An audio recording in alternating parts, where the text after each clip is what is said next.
very special track to me. It's called Life is Precious. Let me start off by saying what the inspiration was behind the track.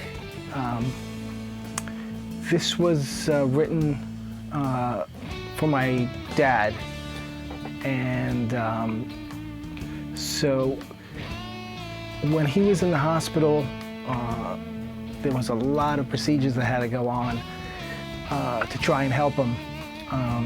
And I was the healthcare proxy, so I would have to go to him and let him know what was going on. And it was, I had this in my mind from the beginning that something was happening with me that I don't want people to gloss over it, and I want to hear everything that's going on, the truth, and what the outcome would be, what the risks are, that kind of thing.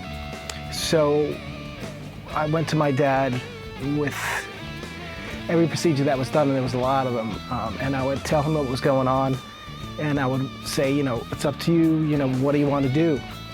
And, of course, the first time I went to him, he said the same thing. His thing was, his comment was, life is precious, and let's do it, So I was, I just confirmed that he wanted to, and we went and did the first procedure. And throughout this whole ordeal, where he was sick, the same thing happened, the next procedure that had to be done. And I would do the same thing, and he would always comment the same way with that term, with that phrase, life is precious. So I started to think about writing a song about that, with that title. And that's what came out on the album. And what comes to my mind right away was, I remember with the producer Steve Simonson, who I've talked about before, that also passed after this record was done, but which makes the song even more relevant. I remember getting the track back, and this was during the pandemic, and it was mastered by John Cudenberty, and it was the mastered for iTunes version, and we were on Zoom and we put it on, and he put it on in his studio, I put it on my studio, and then we Zoomed afterwards. And I remember, we both had the same reaction of how great the mix sounded, what the stereo spectrum was. It sounded so great, and the tones of the guitars. Andy did awesome bass lines, and I just remember listening to it for that first time after the mastering, and it really sounded amazing. I remember little things about when recording. I remember I was using the Two Notes Audio Torpedo Studio, and I wasn't that used to using it yet. I was getting used to everything, and I think what ended up happening, and this turned out for the better, was that I usually do stereo tracks of everything, and what ended up happening was I did a stereo track, and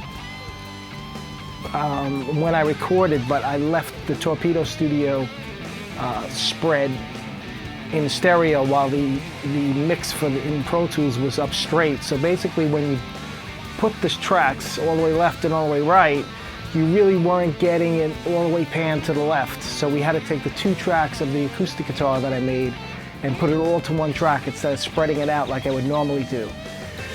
And the way I am lately is I don't want to redo anything. I did those tracks. I thought they sounded great. The acoustic guitar, which was the Ibanez acoustic, and so we just put them to one side. And then I was like, well, what am I going to do? Do another clean guitar and put it on the right? So what Steve ended up doing was we left the acoustic guitars all the way to the left. He stuck a delay on that kind of flung it over to the right after I hit the chords, and it came out friggin' awesome. So that's a little detail about some of the guitar tracking. I really love the solo section to the song. I love the phrasing. It was improvised, solo. And I think one of my favorite parts is the bridge right before the solo break, where there's like these sustained notes going on, and I'm using the what pedal is that? The Digitech Freakout pedal. Here it is. Digitech Freakout pedal, which is an awesome pedal. I used it on the record a bunch of times. So I kind of like sustaining these melody notes and putting on pressing on the pedal and the sustaining, and to me, I don't know, it's just something about those notes there that sound really special right before the solo breaks kicks in.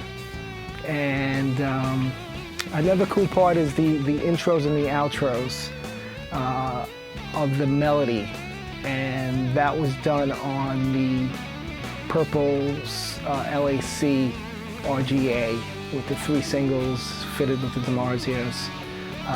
The tone on that sounds really killer. So listen, I hope you guys dig this track.